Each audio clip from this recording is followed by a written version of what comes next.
Assalamu alaikum everyone. My name is Marijia. I'm in Burnley, Stoneyholme. I've been approached by BWA to do a podcast on a topic that's quite dear to my own heart, obesity and what we can do to control it. I would like to introduce you to my guest of honour, Shaleha, who's had an incredible journey herself. Shaleha. Hi there, my name's Shaleha. I've lived in Stoneyholme all my life, grew up here. I did see the adverts on social media regarding obesity, and I thought to get in touch with BWA, share my journey. I've lost over 3.5 stone, and I thought I'll share my journey with everyone, offer some advice if people want it. Yeah, so if we could just talk a bit about your background. Yeah. So what made you think of losing weight? Did you ever have a problem with it in your past, or what made you think that I need to go on this journey? I've had sort of all sorts of weight issues, if you will. Growing up, I did have disordered eating, where I didn't eat enough and I was quite skinny. And okay, so were you diagnosed with that? It wasn't just in your head, you were actually diagnosed? Yeah, I was diagnosed as anorexia and bulimic back in the day. But then I did come out of that, recovered, but then it kind of turned into me getting really fat, but I did have hormonal deficiencies and imbalances. Well. So the weight crept on. I did go to the gym back and forth, but I never stuck at it. Okay. And then recently, I put loads of weight on, and I was told by the doctor that I've got fatty liver disease. Right, okay. So that it made became me quite serious. Yeah, that made me like kind of go into action and thought, I need to lose all this weight, and because I don't want to be on medication for the rest of my life. Of course, yeah, because your health is at issue. So I'm just trying to understand, was it just for health reasons, or was there any underlying, like perhaps from the community, was there any pressure, did you feel? I don't think I did, but naturally, like my mum, you'd be like saying, oh, kisamoto yuso kind of thing, and then you'd go to your, like... Of course, our elderly, bless them. They can, for want of a not got very much tact, have they? But, no, it can get quite a bit. But then at the same time, like even when I go to like my auntie's house and friend's mum's house, she's like, oh, kisamoto yuso. You kind of like take it on the chin and you think, oh, whatever. Oh, my dad's the same. You'd be like, muta. Yeah. What they'd be offended over, but obviously they don't have that in mind. So did that affect you, or did you just take it on the chin? And I just took it on the chin. I didn't like take it seriously. I was just like, yeah, fine, whatever. And then I mean, like, have good influences as well. Okay. Like my husband, he's diagnosed with diabetes. I mean, when you think about diabetes, you kind of associate it with obesity being large, but he's not. But then he's very good with eating healthy and sort of being good. Because that's another myth, that diabetes also with food. Sometimes it can be hereditary, can't it? Yeah. And then I've got like my brothers as well. They go to the gym all the time, and they kind of have jabs at me saying, "Oh, like why don't you go to the gym? Like, I can show you what to do at the gym." What about your friends? Sometimes they are best critiques as well. So, did you have friends have any influence on? I don't think they did. I think with friends, because you see them all the time, they may get used to you. Like they've never said to me, "Oh, you're really fat," or "You need to." Yeah. Why don't you lose some weight, or let's go to the gym together, or anything like that. It wasn't like that really. It was more like when you go on holiday and you're taking pictures and you're like, oh my goodness, how big am I? I was going to say, as much as we say friends, or we ourselves are our own worst enemies sometimes. Yeah. In picking on our... I think sometimes we make excuses for ourselves, don't we? Like I all these years I've been saying like I can't lose weight because I've got hormonal problems, but yeah, it takes a little bit longer than other people, but you can do it like I have done. Yeah. But it's just we do make excuses for ourselves all the time, I think. So let's just go back to what we've done so far. So you've had this health scare. You decided, hold on, right, I don't want to be like this. Yeah. I'm not quite happy with myself. So what's the first thing that you did? Was it you just woke up one morning and thought, right, I'm going to do this? Or was it a process? Well, I know a PT, personal trainer, who's called Adam, and because I've got him on social media as well as other things, I just thought I'll get in touch with him first. And then he said, oh, come in, we'll have a little consultation again. Right, okay. Because I've previously been to him years ago. But then and I was just going to say, just before we carry on, so personal trainer, I'm just wondering, viewers might think, would you say it's quite expensive, or like how? It is expensive, but for me, I think it's worth it because you're you buy lots of things anyway. Of you course. go shopping all the time. You spend money on anything. So I think £30 an hour isn't that expensive. You can't put a price on your health, can you? Course, Really? yeah, health is wealth, as the famous saying goes. So I kind of thought, yeah, I'm just going to do it. Whether or not I can afford it, that's a different issue. I'll just have to deal with it. But like you say, we could make changes Yeah, to be which I able did to afford do. these things. But then at the same time, I was thinking about going on Manjaro. Oh, right, It's okay. a weight loss drug that has been on social media doing Yeah, I've the heard rounds. of Manjaras, but it sounds quite exotic. I was thinking, is that like some sort of nano sauce that's on the market? So what is that exactly? It's a weight loss explain? injection. It's a weight loss injection where you inject yourself once a week. Right. It's a monthly thing. It's quite expensive as well. But I didn't go on it because I just thought. All right, so I was going to say I didn't actually go on that. In it. I researched it because I thought I want a quick fix. Like everyone, everybody wants a quick fix. They just want to do something immediately. Yeah. I wanted to get thin immediately because of my health and wanted to look good as well. Not from a vanity point of view, but I just thought, well, I'll do it quickly. Yeah. But what I've learned is you've got to take your time. You've got to be consistent. Right. I mean, in the past, I've been going to the gym, but then I stopped. As soon as I got to a certain size or weight, as soon as I got to a size 8, I was like, right, okay. Right, I've had enough. I'm not going back kind of thing. I'm all right now, but you've got to keep at it. It's a in lifestyle. the past then, did it come back then? Because obviously you're saying you hit your target, size 8, but then it kept coming back. So was that a reason? Is because we don't change... I think it was more like this time I feel I've kept at it. It's more of a mindset change rather than I'm just going to get to a size 8 and that's it. Because it crept back on and I thought I don't want to keep doing the same thing. Like a yo-yo effect. Like a cycle, try different things all the time. But I just thought I just need to focus, stay consistent, disciplined and just... It's a lifestyle change, isn't it? Of course, yeah. I think we think like when we go on a diet... it's just healthy eating. It's not an actual diet, I don't think, in my opinion. Right, so it wasn't like a crash course diet where you hear these stories where completely... Yeah, you have like all these different diets, the cabbage soup diet, you've got like... There's so all it wasn't sorts of that such. So you said you approached Adam to regroup and... Was that to set a plan? Yeah, he set a plan for me. Like I'm on a calorie deficit. I'm still on it 18 months later. We were moving more, like doing 10k steps a day. Got to do my cardio, do 2 to 3 times a week at PT. And it just keeps me going. He does like these weekly check-ins as well. I've got to log everything on my phone and just send it to him on a Sunday and he'll do a check-in, see where we're at. It's like... Yeah, like a coach. Like a coach. So do you feel better that you've got him in the background? Yeah, definitely. I mean, there are times when I'd be like, oh, I've not lost any weight this week. But he kind of goes back, looks at everything, all the stats that I give him. So he's giving you the mental support as well? Yeah, he'll on this actual form on a Sunday that I do a check-in, he'll go through how I'm feeling, what positives I've got, or what I can improve on, and then he'll come back and say to me, oh yeah, we can do this, we'll change this about since you've lost not any weight. Yeah, and then, he was giving positive feedback. Yeah, as well as like if he thought I need to drop more calories or stop eating chocolate. Yeah. I mean, there was a time when he'd make me send him pictures of everything that I've eaten. I mean, initially I was eating, although I thought I wasn't eating that much, I think we always kid ourselves, don't we? Like we're not eating that much, but we are. And it's high calorie items that I was eating. So was that like an eye-opener? Definitely. To say... It's like 1 tablespoon of olive oil is 120 calories. So you wouldn't think that? You're thinking, oh, I'm going to eat a salad, but you've got like an olive oil dressing. Of course. So with Adam, he laid out a plan. Yeah. Did you have a set target of this is how much I want to lose within this time frame, or was it just I'm going to make this change now and it's for the longevity? Well, I didn't have a target. Well, I suppose I did have a target. I thought to myself, I'm going to lose 1 stone. I just need to lose a stone. That's it. Right? But when I told him that, when he asked me about my goals, and he just sort of looked at me going, okay, she wants to lose a stone. But obviously, he knew that I needed to lose more than that. So again, that's another eye-opener because we sometimes feel this is enough. Yeah. But maybe I think we think medically it isn't. Yeah, we think we don't have as much weight to lose.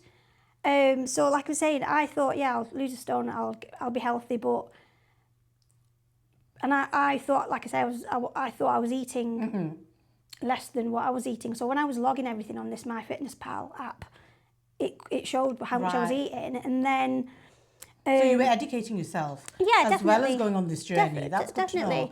to know. I mean, I was going to say, like, I had to change different habits. Right. With my mindset, I had to change my habits as well. So, for example, in the past, I'd kind of have, on the way to work, I work at a desk job as well. Okay. So that was piling Yeah, weight I was on. going to say, sometimes the profession doesn't help that we're in. No. If obviously even an office job, you're going to be sat down. Do you Yeah. think that contributes to... Yeah, because if you're not, if you're just sort of like sat down for 8 hours a day and you're only having, even when you're going for lunch, you just still sat down. Yeah. So I mean, I know some people at the office, they go to the gym for half an hour. Oh, do they really? I don't do in it. their like lunch break? Yeah. Really? Is that a thing now? Yeah, they do. Some people are like that. They just go, but I don't have that mental stamina. Right, okay. So I'd kind of like, on the way to work, I'd grab myself a latte and a croissant. That's like 500 calories there. Yeah. But I just thought, yeah, I'm just getting a coffee and a croissant. But then mid-morning, I'd be like, oh, I'm going to get a bowl of porridge. So I was like, you don't need 2 breakfasts. So I've already eaten half my calorie target before 12. Before you've even got to 12 and you've got the rest. Yeah. So I was going to say, you started off by, I assume, then you reduced some calories. Yeah, so Adam kind of said, like, I suppose I was thinking, when people say the average target, what's it called? The daily allowance for an average woman is 2,000 calories, right? But of course, that doesn't apply to me. I'm vertically challenged. So I need to eat less. We're Bengalis. So we need to eat less. So Adam reduced that calorie target immediately to 1,500 calories, and each week he dropped it. But then my mindset also kind of thought, yeah, I need to drop it. I need to do this. I need to do that. Yeah. Yeah. So that's good. So you've got Adam writing down the calories. Yeah. So when you reduced the calorie, how did that affect? Did you feel hunger? Is that something that would put you off, or how did you deal with? I was hungry. I tend to eat lots of I used to eat lots of pastries. I have cravings for jalebi. I have cravings for coconut samosas. Handish, my favourite. And at mum's there's always something. Like last night I went to my mum's house and my nieces had made apple pie. And I was like, I've already eaten all my calories. So I do allow myself my cravings, but I'll have like a couple of spoonfuls. I know some people might think, oh my gosh, like, how can you just eat 2 spoonfuls?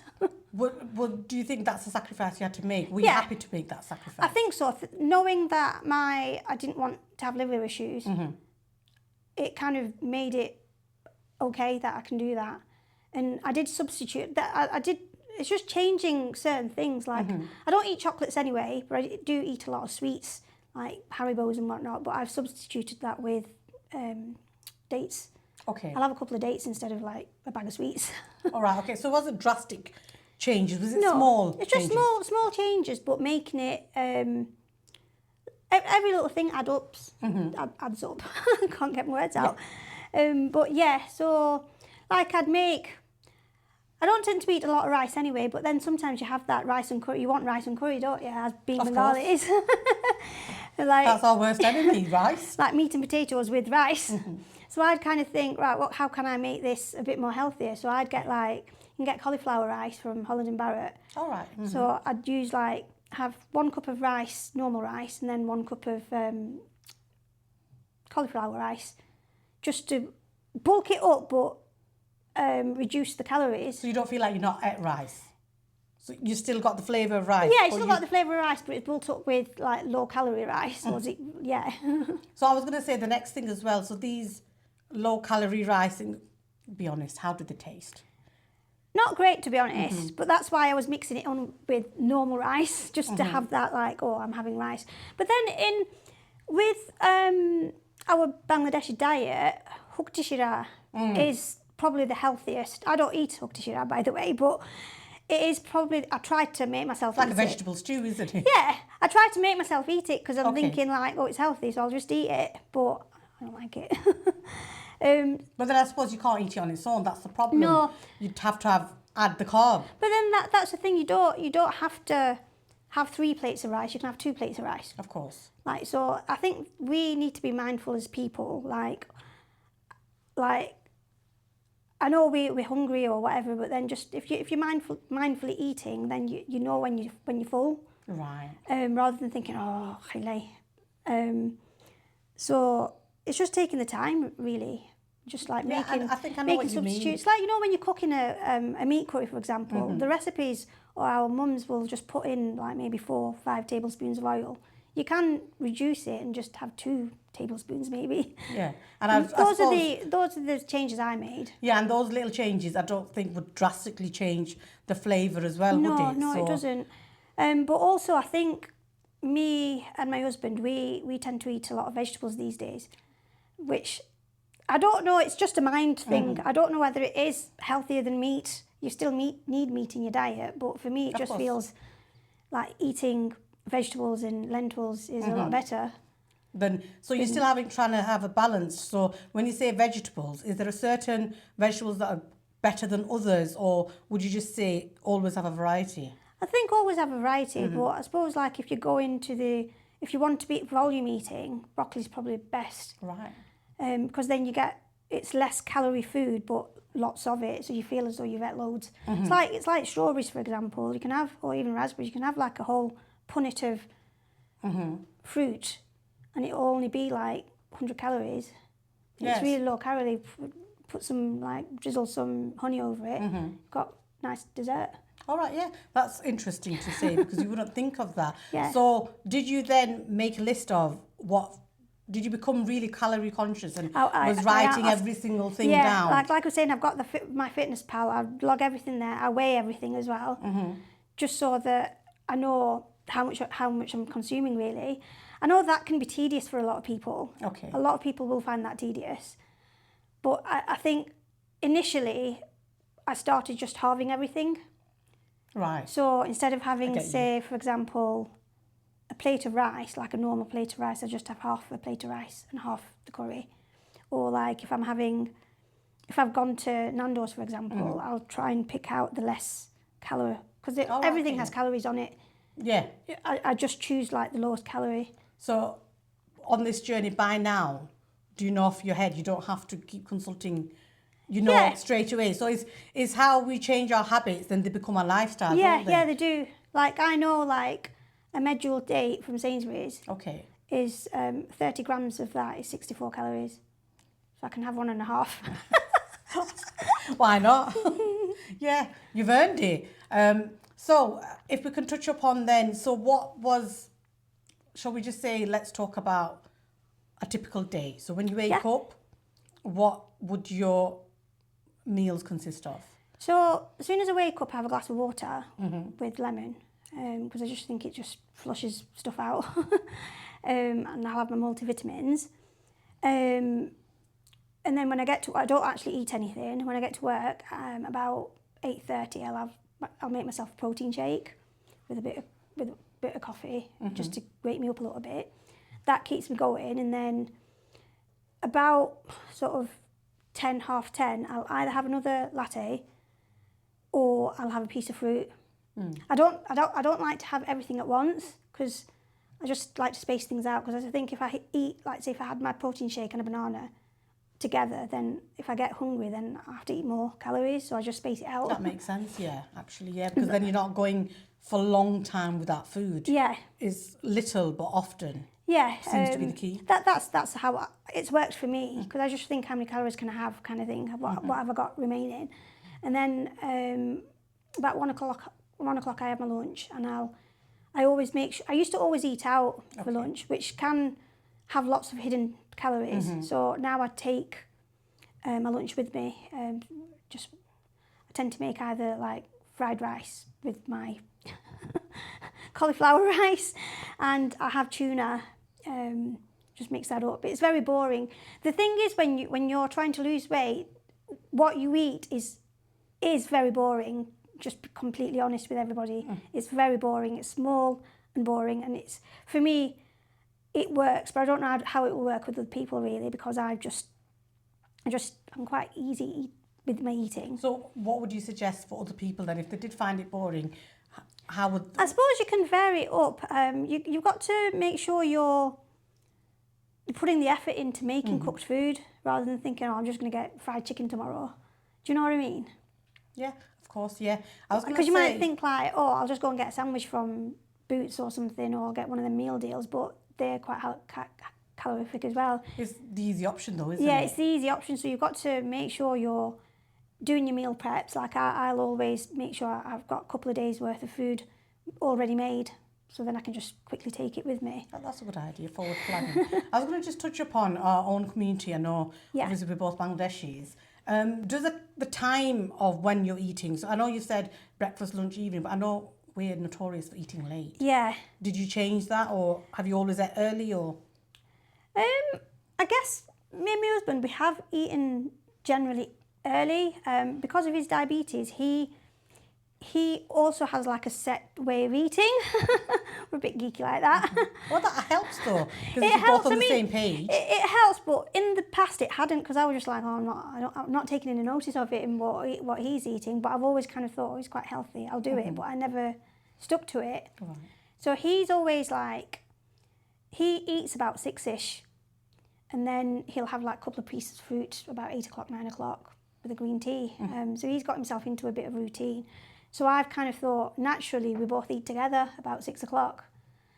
Whereas if I'm going out for the evening, then we'll eat later. Or I'll eat later with my friends or whatever. But again, when it comes to eating out, because we tend to eat out as people as well, don't we? So I make sure I'm really good all week. Like be really strict with my targets, and then I'll allow myself like my maintenance calories whenever I'm going out. Oh, so you basically, when you compensate for when you're going out the next day? Yeah, so for example, like, sometimes, like, at the moment, I've given myself, well, Adam's given, not myself. Well, I did do... Well, it's a team effort. Yeah. Well, I kind of think, oh, I'm going to stick to 800 calories, and I know what I should be eating. But sometimes it does go over. Like, for example, today I came home and I thought, I'm really hungry, what can I eat? But immediately I went for a biscuit, and then I thought, I'll sort myself out and I'll eat a proper meal. So does that bother you then? Do you know that we're all going to have moments of weakness? Does that mentally affect you? Like, do you think, oh gosh, I shouldn't have done that? How do you get over that? Sometimes, like on my check-ins, Adam will tell you I'm really, really quite negative, because I get like, I'll say like, had cake, had chocolate, oh, I'm really annoyed with myself. And it's like, it's fine. Yeah, you've had a piece of chocolate or you've had a slice of cake, but don't beat yourself thinking you just have to need to just start back again from tomorrow, rather than think of, I've had a really bad day of eating. Don't think I'm going to carry on for the rest of the week eating bad. Just think, oh, I'll just start again from tomorrow.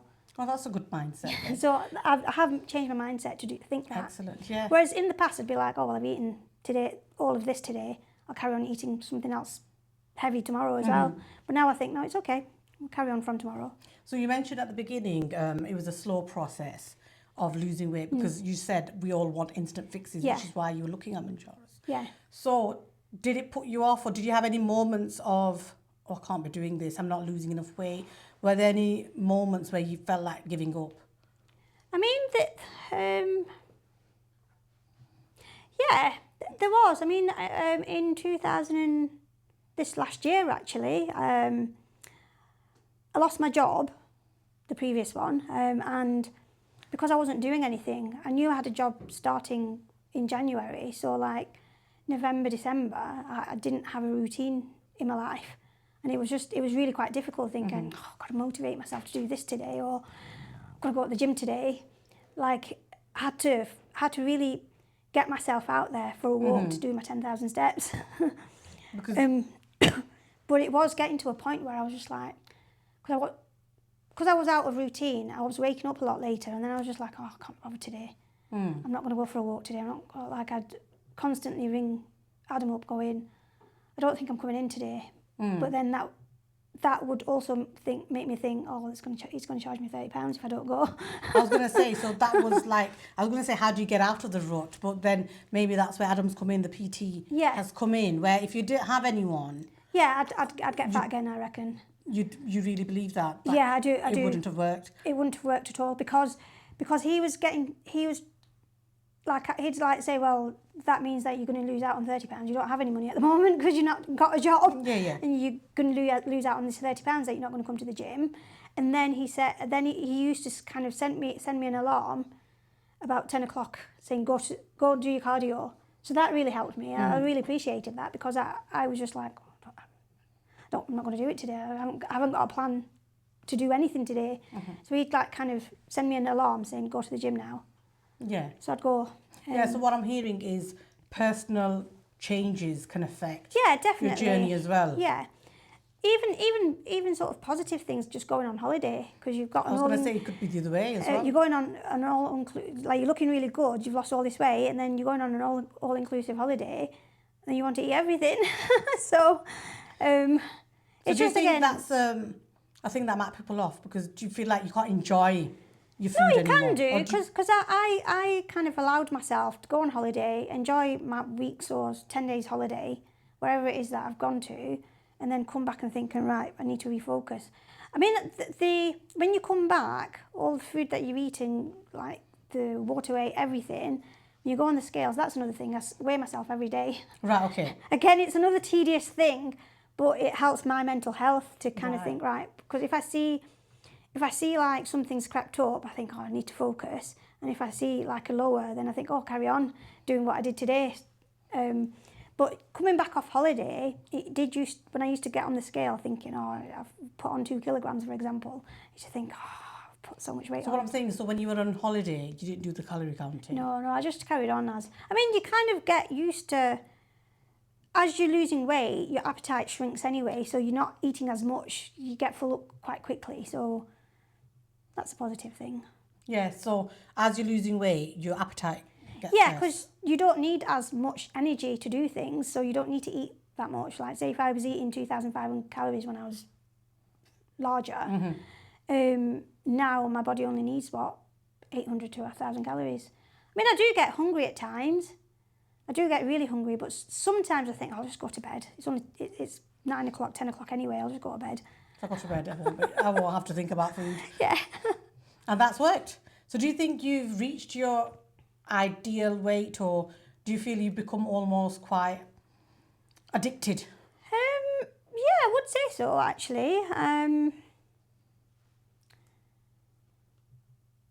Yeah, because I just, like, I feel people will tell me, like, you've lost too much weight now, your face is gaunt, you're looking skeletal, maybe you need to put a couple of kilograms on again, but I just think, no, I think I'm fine.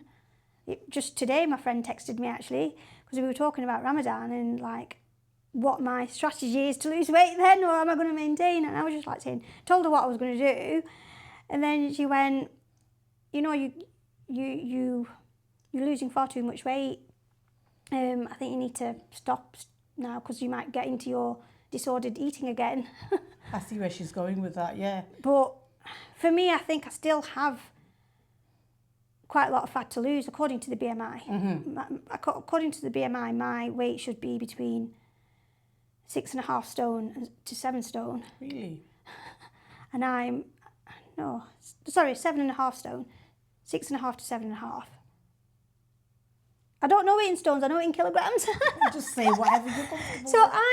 I'm at 50 kilograms at the moment, but my BMI says I need to be between 42 kilograms to 50, but I'm at the top end. I want to be somewhere in the middle, so I've got a buffer zone.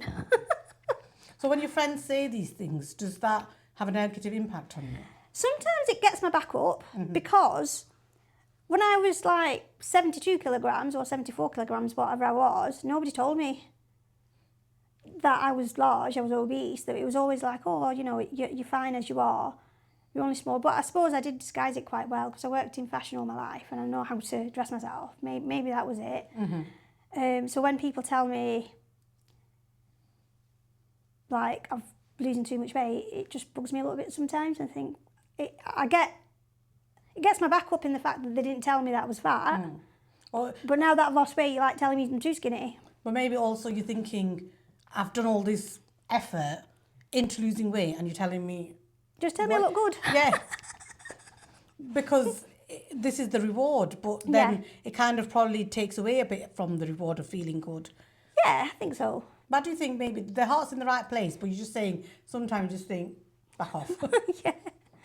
I mean, like, my mum even, she'll say, like, but she crazy. And I think, Mum, you called me fat a year ago. You can't win. You can't win with my mum or the community people.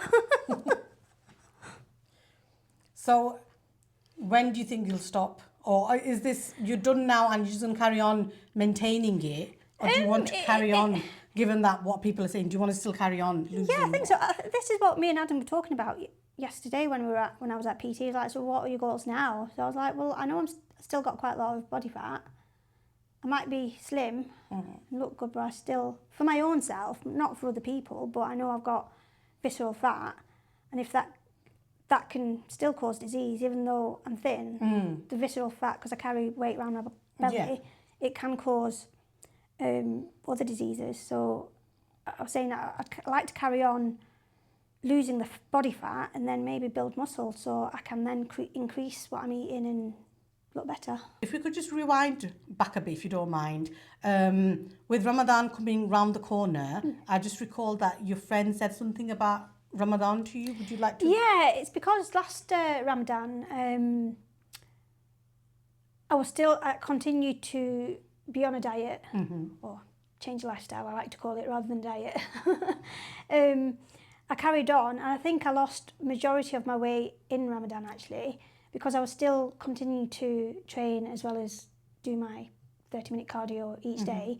But because I wasn't eating a lot, and I wasn't eating the usual fried foods, you know, it's that Yeah, I was going to say, we make. Bangladeshis, we're very... Yeah, I was still making kisori and sana for my husband. I don't really eat kisori, but I still had it because I thought it's nutrition. It's still nutrition. What's the word? Nutritious. That's the word. With the chickpeas, it's a good balanced meal. So I tried not to make additional like kima bora or daili bora. I don't like them anyway. So whatever I didn't like, I didn't make. Whatever I didn't like, I didn't make myself. But I did make a lot of like grilled meats and things because I'd been researching and going with Adam as well. He said to open the fast, obviously, sunnah, eat the dates and then have protein first rather than rice, whatever. Okay. So like piece of chicken, grilled chicken. All right, rather than the kisori. Yeah, and then like give it half an hour and then eat the kisori and sana. And if you wanted to have a bit of dessert, you can do. But again, I was still calorie counting it all as well. So was that very different to the previous Ramadans you've had? Yeah, or definitely. Even the ones that you've grown up with? Yeah, definitely. Because say at suhoor time, I wasn't... Normally, Bangladesh, we eat... Is the cream, rice, mango, and the bath. the famous fatawala. Yeah, so my husband didn't eat it. He had normal curries. Because of his diabetes, he was quite strict with what he was eating. So for him, that was like, oh, bishi zuizibo. Diabetics bad So like, I tried to have, you know, the talbina. I read about it. It's like barley porridge. Apparently, our Prophet Muhammad, he used to have it for healing, and I read about it. So I thought I'll get some. First few days, that's what I was eating, and it was really good. But then you get lazy as the days goes on, so I wasn't eating anything. Well, that's just some water. You said that about our Prophet. Yeah, it's quite good, the talbina. Because I was going to say, sometimes we often mix the culture with the religion, don't we? So you just said, as Bangladeshis, we like the fatabala, everything, but that's not really what's prescribed. No, but I was reading about the talbina, and I thought, oh, I'm going to try it. So I've got my husband on it as well, but he wasn't. He needed his rice. So it was supposed to be for healing. So I thought, oh, I'll take it for fata suhoor. It was quite good. But I think when it comes to breaking our fast, we tend to eat a lot. Like we think we starved or something, so therefore we need to eat everything that's on offer. Which I don't think we need to. We just need to be control our portions. It doesn't have to be like, or have four samosas, have 3 pieces of chicken, fried chicken at that. I agree with you wholeheartedly, because our religion says we're meant to abstain from something, not just to gorge afterwards, because I suppose that defeats the whole purpose. Yeah, but of that's the other fasting, thing, isn't it? Like, we also have like where we're supposed to keep our stomachs empty, a third of our stomachs empty, eat for some water and then for some food. We don't have to eat to full capacity. A third empty. Yeah, you don't have to eat till full capacity. I was trying to say that earlier on when I was talking about mindful eating. So instead of thinking, oh, really greedy, we're just going to eat everything, just take your time, and then because then that you'll get cues to your brain that I'm full now. Just breathe. Yeah. Because often I find that as well, when you're eating, you can eat a lot because you're not realising you're full, but then afterwards it's like, what do they call it, food coma? Yeah. You're like, oh. So just like pace yourself, and then obviously we've got to do our prayers as well. You don't want to be full and like trying to do your prayers Ramadan time. So then you said about Ramadan, so did you completely cut out the fried food? Yeah. Well, I mean, when I went to my mum's or somebody brought some iftar around, I'll have a little bit, but I wouldn't like kind of. I think the way I've become now, when I eat excessive oily food, it gives me really bad tummy, so I just refrain from it now. Yep. And in Ramadan, it was even more because my stomach was empty. So it's just, again, it's a lifestyle change where you're just thinking about what you're eating rather than, even in Ramadan, we're just greedy people, aren't we? Sorry to say. For want of a better word. So it's just like not trying to eat everything at once just because you've been. I mean, it's not that bad, really. You can stay a little bit hungry. You don't have to. Because of course, like I touched upon, that's what we're meant to feel, the hunger, because that's the whole reason of abstaining from food. So that's interesting to see. So was your husband supportive of that? So was he used to fried stuff, or he said he wasn't? He doesn't eat fried food. So that helps. For him, as soon as he eats any fried or oily things, his diabetic spirals out of control. So he allows him. I mean, everyone's got air fryers these days, haven't they? So you can just stick them in there rather than fry them in like. Yeah. So you're really lucky that you've got a supportive partner. I was just thinking along the lines that for some women it might be harder because the extended family might not be on a health journey. So how would they cope with making all the food for everyone, but not having to eat it yourself? I was just thinking along that line. Yeah, I suppose like when I go to my mum's, I've got like 5 brothers, and they do want. They do want their meats and they want their kebabs and whatever else. And I know my mum, my poor mum and my sister-in-laws, they've got to make it all, and it's not fair on them, I suppose. But then I suppose you've got to, that's that individual mindset, isn't it? Like the men need to think of, like, give them, don't be... Yeah. So I was going to just say, but does that tempt you when you see a lot of food? It doesn't actually, because I just think, because I've got it in my mindset, I need to lose weight. Well, at the time, last Ramadan, I kind of thought, I don't want to be eating all of this, which I think going into this Ramadan in a couple of weeks, it's going to make me think the same, hopefully. I mean, I know the aim isn't to lose weight when you're in Ramadan, but it's like a bit of a kickstart, I guess. Yeah. Well, you say that, but I think some people actually think they should lose weight. But sometimes, quite often, the opposite happens. Yeah, I think that's mainly because I always found, in the past, I've kind of lost a couple of kilograms beginning of the month, and then towards the end of the month you put it on because you're like a bit exhausted and whatever, and you just want to eat. So you say before, so I was just going to touch up, so do you think with age it makes a difference? Like, would you say it's harder to lose weight when you're older, because you're saying you've had like a journey over a long time? Definitely. Going into my 20s, I could just kind of think, oh, I'm going to lose weight for a holiday or wait for going out or something, and it was just easy. I wasn't hungry, I wasn't whatever. But I feel I'm in my 40s, nearly 50 actually. It's a lot more effort to lose weight. It's just like, I need to carry on, and you have to think about it a lot more than you did when you were younger. I don't know if you found that yourself. Yeah, I have. That's why I just thought I'd ask, because obviously you've said you've had your times, so obviously you'd know the difference. I think that's what I thought. I was basing me losing weight in the past where I'd like kind of think, oh yeah, I've set my mind, I'm going to lose some weight, and it's never been as easy as it was in my 20s, and it's taken a lot longer. And sometimes you kind of think, like you think you're going to do it really quickly, but then it doesn't happen, so you're like, oh, I'm going to give up. I think that's what I was saying earlier. I get to a size 8 and I'm like quite relaxed because I think I'm going to maintain it, but I haven't. I've gone back to size 10, 12. So this time is forever then? I hope so, inshallah. That's the goal, that's the end game, isn't it? Yeah. Inshallah. So is there anything else you would like to add or give advice to the viewers?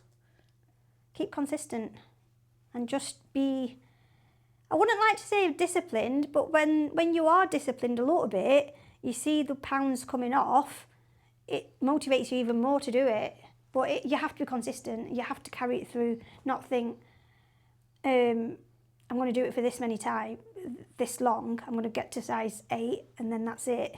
You've got to keep at it, be consistent and not give up when you think I'm not losing anything. Because when I first 3 to 6 months, I didn't really lose that much, and it does get you down, but you just have to persevere and go beyond that and think, no, it will come off.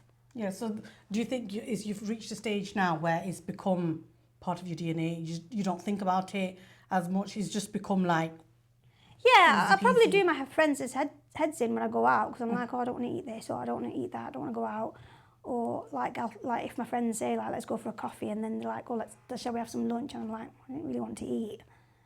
So it might do their heads in, but for me it's like I'm calculated when it comes to weight loss. Right, so do you think that could be changing your personality as such, or can you control it? Like, is it a separate... Because you're saying you do your friends' heads in, so do you think that has a negative effect on them, or I think so. You still got your set of friends? I still got my set of friends, but I know like if one of them will say like, do you want to go for dinner? I'd be like, no, I don't want to, because I don't want to eat. Or like, do you want to do this? And I'd be like, no, I don't want to do that. If I know it's been planned, if somebody says to me, let's go for dinner next Saturday, I'll be like, yes, okay, because I can think about it, rather than somebody say, let's go for dinner tonight. I'm like, no, I'm not doing it. Yeah, so all I'm trying to connect is, it's not just simply a lifestyle change, it does impact on our interaction with, you just said your friends, maybe your mum, going everyone. for iftar, because you have to be conscious that just because I'm on this journey, I'm doing this, not necessarily everyone else is. I guess it does impact other people. I haven't really thought about that, to be honest, just till now. But I know with one particular friend, she's always like, I want to go out, and I was like, no, I don't want to do that. But yeah, I suppose when I go to mum's house, and there's always food at mum's house, and she'll say like, oh, Taranchi, I've made some Asa, that's your favourite, have some, and I'll be like, no, I don't want it. That's the other thing with Bengali mums especially. Yeah. They get offended if you don't eat. So how do you combat that? Well, see, when she's eating, I'll say, can I have a couple of bites? So, and then she's happy. So I'll have a couple of bites. That's what I do with my mum. And like growing up, she's always giving me it like that. So it's not like anything. It makes her happy when I say, am I divani? Oh. So the other thing I've just remembered to ask was, so when you're losing weight, did you feel your energy levels dropped or increased? Because sometimes when you say you're feeling hungry, you could just feel like, oh, I don't have that energy. Or did that not really affect? I have to think. I don't know, actually. Initially, first 6 months, I was cranky because I was hungry. I was really grouchy. But then I could sort of like, I could tell when I was doing my walks. Right, okay. Like I could, because I've got like a watch that monitors everything. I had to walk further to get my targets. So my energy did increase eventually, but first 6 months, I was really, I mean, Adam will tell you, if you asked him like, how was she? He'll tell you like she was so negative about myself. I mean, I did ask him, so what do you think your challenges were with me for this podcast? And he went, oh, where do I start? He went, you were very negative within yourself, like your mental health was very negative. You did grumble and moan about doing different exercises because they were hard. They got easy. I mean, the other day I was saying to him, doing these this exercise. I said, oh, do you remember when I didn't want to do this? Because like, oh, why is it getting a fat person to do this? But obviously it's helped. Yeah, obviously that's why he's done it. That's why he's got you to do the exercises. Well, it's been lovely chatting to you. I think we can call it a day. Would you like to add anything more about your journey or? I was just going to say, like, if any of the viewers want want any advice, I'm quite happy to give it, because I know I've motivated one friend at least. Wow. To help. So if anybody wants to get in touch with me, I don't mind. I'm quite happy to help give my knowledge to them. Of course, that sounds like a wonderful idea. So I guess we shall wrap it up now. Thank you for watching, everyone. Assalamu alaikum. Thank you.